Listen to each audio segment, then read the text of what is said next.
Okay, never done a shoe review before, so I don't really consider this a shoe review, but I think it has to be said.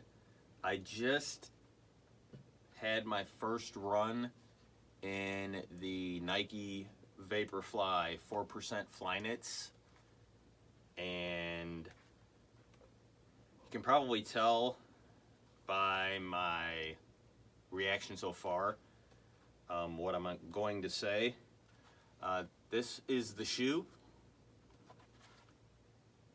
It's the new version. Obviously it's got the Flyknit upper. It's not very stretchy until you come to the tongue area over the top of the foot. Then it becomes stretchy. It's got a nice heel counter, heel cup in it. Unlike the mesh from the original Vaporfly 4%, this shoe is very, very light. The lightest shoe up to this point that I think I've ever run in was probably the original Nike Air Mariah PR back in 91, 92 maybe. I had a pair for cross country when I was running in high school, and I absolutely loved that shoe. I didn't know a whole lot about the whole background of designing racing shoes and whatnot, and what the purpose of the type of material the shoe was made out of was about. I just thought the Mariah PR was a cool looking shoe. It was light, it felt very fast, and I was very comfortable in that shoe. A little background behind running in Nikes for me. When I first started running cross country, I was running in Asics, but I chose to race in Nikes, in Nike spikes, and I had a bad experience my first race. I ended up getting first place, but with about a half a mile to go, the blisters on the back of my heels got so bad that I had to take the spikes off. I had to stop, take them off, run with them in my hands, and cross the finish line. Since then, I haven't run in a pair of Nikes in a very long time, other than the PRs. It's one of the only shoes that I found that Nike made at the time that I was very comfortable wearing. It didn't bother my heels, it didn't bother my foot, it was light, fast, like I said before. This shoe, granted, it's, what, 30 years? Well, almost 30 years since I had my PRs.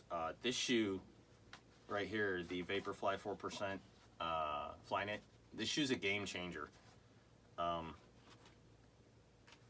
It's like you're running in nothing, but when you run, you've got this feeling that somebody's behind you, pushing you forward. And also you've got this kind of diagonal forward momentum where you feel like you're being pushed forward and up at the same time. Your knees feel like you're lifting them higher. There's a lot of bounce that you feel. And for me, I attribute that to the carbon fiber plate that runs the full length of the shoe, sandwiched right in the middle of the Zoom X foam. I'm not a big fan of very soft shoes. This shoe is extremely soft. It's very cushy.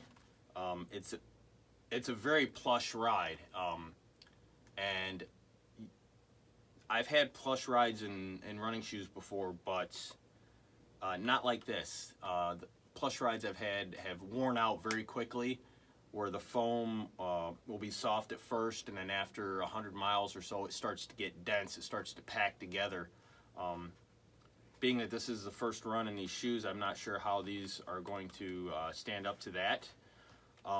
But these shoes are very, very, very soft, very light, very springy. There's a lot of toe off because of that carbon fiber plate, and as you can see, you can't even bend this shoe in the toe because of that plate. It's so stiff.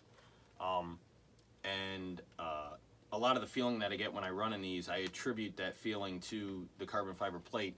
I noticed that when I was running, it took a little bit for my toes to get used to, because the way your toe springs off in this shoe, you don't really have to focus at all on applying pressure on your toes or making sure you roll off the ball of your foot just right. The shoe does it for you. Granted, it takes about a mile and a half, at least it did for me, to get stable in the shoe. It feels pretty unstable at first. I noticed that I rolled a little bit in the first mile that I ran. I ran 4.25 in these shoes today. I did a mile warm-up at about 8 flat, and then I picked it up and did a mile at 6:23 and a mile at 6 flat with a cool down mile and a quarter at 8:43 pace. And into my second mile, when I started to really pick it up, that's when I noticed my form changed quite a bit. Nothing drastic that you could feel, but you could tell that, well, I could tell that I was running quite a bit more efficiently. My foot was planted underneath my hips. When I would land, my toes would land underneath my hips. Everything felt straight all the way through my gait. I felt aligned. I landed out in front of myself just a little bit, but I had that forward momentum where my body was leaning forward, and I didn't have to focus on leaning forward and driving with my arms. And this shoe, they say it, the lab tests say there's an 88, I believe, % energy return in the heel, or an 80%, somewhere around there, and 77% energy return in the toe. And you can really tell because it felt, 6 flat felt effortless, honestly. It took a little bit of effort to get up to that 6 flat, being that this was a tempo run and it was a pickup run, and I went from 8 to 6:23, which is a huge jump, and then 6:23 to 6, which is another 23 seconds. It does take a little bit of time to get up to that, but once you get to that sustained pace, it's very easy to stay there.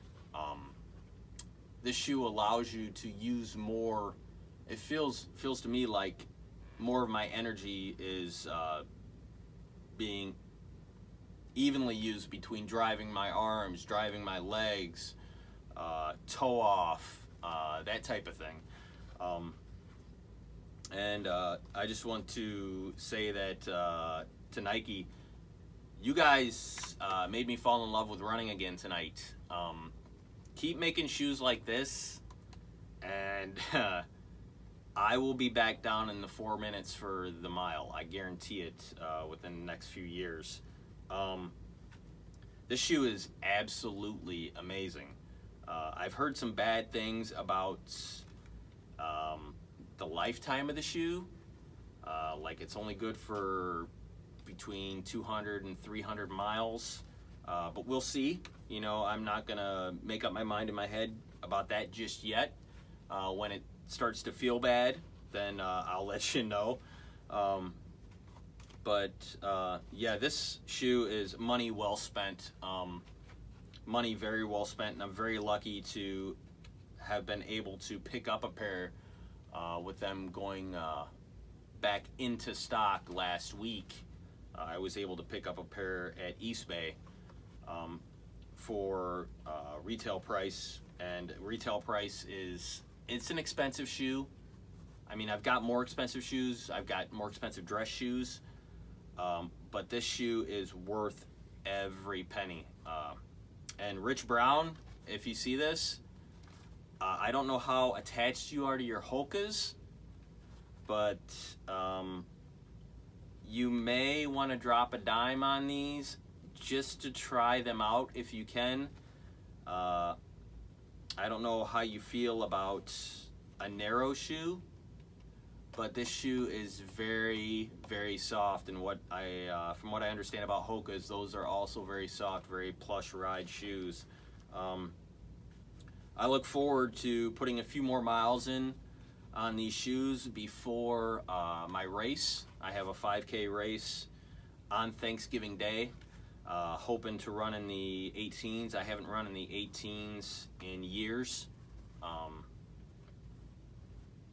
I was a very fast runner in high school. 4:12 mile as a junior. So I'm looking to get back down there. And I think with these shoes and maybe a few other magical things, I may be able to do that within the next few years. But Nike, thanks for making these. These are a wonderful, wonderful shoe. And I want to say one more thing. You don't have to be an elite runner to benefit from a shoe like this. You just need to want to get better, get faster, improve your form.